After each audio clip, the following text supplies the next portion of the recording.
শিক্ষার্থীদেরকে জোরপূর্বক মিছিল মিটিং করতে বাধ্য করা হতো।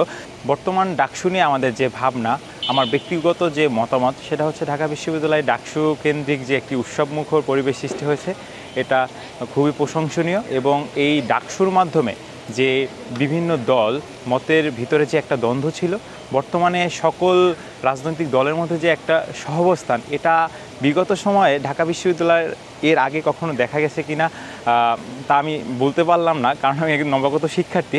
এই ডাকসুর মাধ্যমে যেই জিনিসটা হবে বলে আমি আশা করছি, সেটা হচ্ছে যে এই লেজুর ভিত্তিক যে ছাত্র রাজনীতিগুলো বিগত সময়ে ফ্যাসিস্ট রিজিমে ছিল, সেটা হয়তো একদম নিমিষেই শেষ হয়ে যাবে।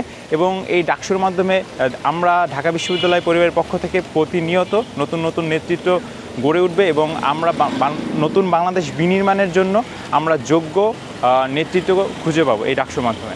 এটাই আমার প্রত্যাশা।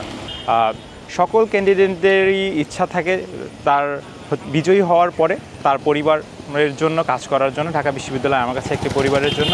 আমি যদি বিজয়ী হই, আমি সকল মতাদর্শের ঊর্ধ্বে গিয়ে সাধারণ শিক্ষার্থীদের কল্যাণের জন্য কাজ করব।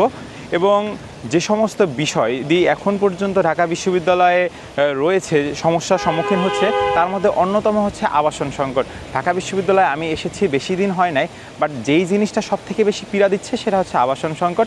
আপনারা জানেন, ঢাকা বিশ্ববিদ্যালয়ের প্রতিষ্ঠার 104 বছর অতিক্রম করলেও কোনো একটা অলৌকিক কারণে এখনও ঢাকা বিশ্ববিদ্যালয়কে একটি পূর্ণ আবাসিক বিশ্ববিদ্যালয়ে রূপান্তরিত করা সম্ভব হয়নি।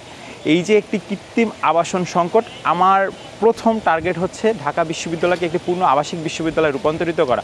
এই ঢাকা বিশ্ববিদ্যালয়কে যদি আমি একটি পূর্ণ আবাসিক বিশ্ববিদ্যালয়ে রূপান্তরিত করতে পারি, তাহলে আমার মনে হয় ব্যক্তিগত অভিমত, সেটা হচ্ছে ঢাকা বিশ্ববিদ্যালয় থেকে চিরতরে এই লেজুর ভিত্তিক ছাত্র রাজনীতি চলে যাবে। আপনি জানেন, বিগত সময়ে যে এই কৃত্রিম আবাসন সংকট তৈরি করার মাধ্যমে শিক্ষার্থীদেরকে জোরপূর্বক মিছিল মিটিং করতে বাধ্য করা হতো ছাত্রলীগ আমলে, এবং তাদেরকে যেমন গেস্ট রুম কালচার, যেটা খুবই একটি জঘন্য কালচার, একজন ছাত্রের জন্য খুবই মানসিক বিপর্যয়ের কারণ হয়ে দাঁড়াতো, এইটা একদম পুরোপুরিভাবে নিঃশেষ হয়ে যাবে। আপাতত এটা নাই। আমরা আশা করি ডাকসু ইলেকশনের মাধ্যমে ভবিষ্যতেও এটা কখনো ঢাকা বিশ্ববিদ্যালয় ক্যাম্পাসে ফেরত আসবে না। আমি আমার ব্যাচ থেকে যথেষ্ট সাড়া পাচ্ছি এবং ক্যাম্পাস জুড়ে আমার সিনিয়র, বড় ভাই, ছোট বোন সকলের সাড়ায় আমি আপ্লুত। আমি আশাবাদী আমার ব্যাচমেট বা আমার সিনিয়র ভাই বোনরা যদি আমাকে যোগ্য মনে করে ভোট দেয়, আমি তাদের যে সম্মানার্থে আমাকে ভোট দেবে, আমি সর্বোচ্চটুকু দিয়ে চেষ্টা করব আমি কাজ করার জন্য।